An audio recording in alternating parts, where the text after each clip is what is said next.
A special thank you to each of our subscribers who make this channel possible. Here's today's story.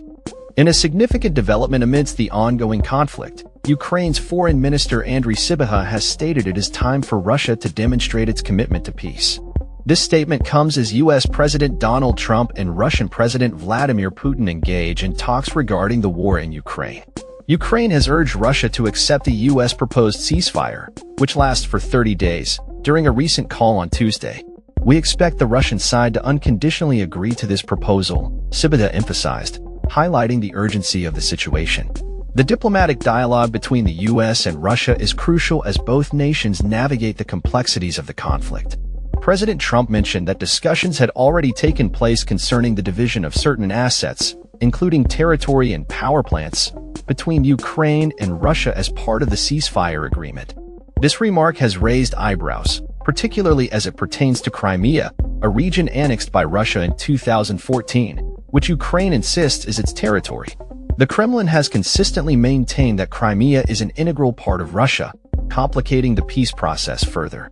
Ukrainian President Volodymyr Zelensky has expressed skepticism about Putin's willingness to pursue peace, accusing him of prolonging the war to improve Russia's military position before any potential ceasefire. "Putin does not want peace," Zelensky stated, emphasizing the need for a genuine commitment from Russia to end hostilities. Kremlin spokesperson Dmitry Peskov confirmed that the upcoming Trump-Putin discussions would address the war in Ukraine, along with a multitude of other issues related to U.S.-Russia relations. The U.S. Secretary of State Marco Rubio has been instrumental in persuading Ukrainian officials to agree to the ceasefire framework during talks in Saudi Arabia. In preparation for the Trump-Putin call, White House Special Envoy Steve Witkoff met with Putin in Moscow to discuss the ceasefire proposal and the situation surrounding the Zaporizhzhia nuclear power plant, a critical asset that has been at the center of the conflict since Russia's invasion. The plant, which produced nearly a quarter of Ukraine's electricity prior to the war, remains a point of contention as both sides navigate the complexities of the ceasefire discussions.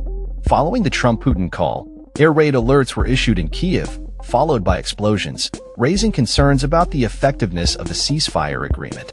Ukrainian officials had previously proposed a ceasefire that would encompass the Black Sea and long-range missile strikes, as well as the release of prisoners. Trump announced on social media that an immediate ceasefire on energy and infrastructure had been agreed upon, marking a potential step towards a broader peace agreement. However, the Kremlin has not fully endorsed the 30-day ceasefire that the U.S. administration is advocating for. The White House has indicated that negotiations will commence immediately in the Middle East regarding these steps. As the situation unfolds, it remains uncertain whether Ukraine will fully endorse the limited ceasefire plan proposed by the U.S. administration. President Zelensky continues to express doubts about Russia's intentions, asserting that every day of conflict results in unnecessary loss of life. The dynamics of U.S.-Russia relations are shifting, with President Trump prioritizing a swift resolution to the conflict, even at the cost of straining relations with traditional allies who advocate for holding Russia accountable for its actions. Trump acknowledged the dire circumstances in both Russia and Ukraine, stating, "What's happening in Ukraine is not good, but we're going to see if we can work a peace agreement, a ceasefire, and peace." This approach has drawn criticism, with some experts suggesting that the U.S. may be compromising its negotiating position by offering preemptive concessions to Russia.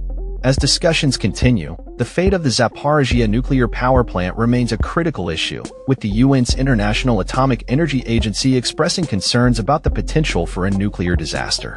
The ongoing conflict has created a complex web of geopolitical tensions, and the path to peace remains fraught with challenges.